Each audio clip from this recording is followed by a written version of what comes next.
अस्सलाम वालेकुम दोस्तों, मैं हूं अजमल फ़ायज़, आपका दोस्त। और दोस्तों, आज मैं अपनी मादरी ज़ुबान में एक गज़ल आप लोगों के सामने पेश करने जा रहा हूं।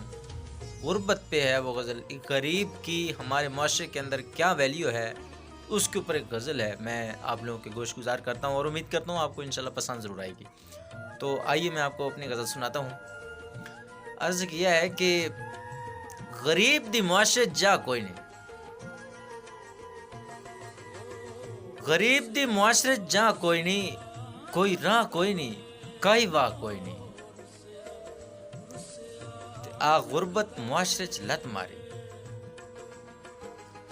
आ गुरबत मुआशरे च लत मारी, गरीब शुदे दी मत मारी। हुण खावण वास्ते रस कोई नहीं ते पीवण वास्ते चाह कोई नहीं। गरीब दी मुआशरे जा कोई नहीं, कोई राह कोई नहीं, काई वाह कोई नहीं। ते होंदी सर्दी है भावें गर्मी है, अग चुल्हे च बैर ते बलदी है। होंदी सर्दी है भावें गर्मी है, अग चुल्हे च बैर ते बलदी है। रोटियां पकाइंदा तवे ते है, तंदूर लावण दी जा कोई नहीं।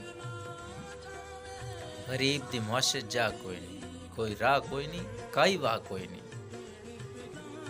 ते दो टप्पे जमीन ते बैठा है, गल ज़हन च इह रखी बैठा है। दो टप्पे जमीन ते बैठा है, गल ज़हन च इह रखी बैठा है। जे कढ सटियो ने मैनू तां मेरे वास्ते होर कोई राह कोई नहीं। गरीब दी मुआशरे जा कोई नहीं, कोई राह कोई नहीं, काई वाह कोई नहीं।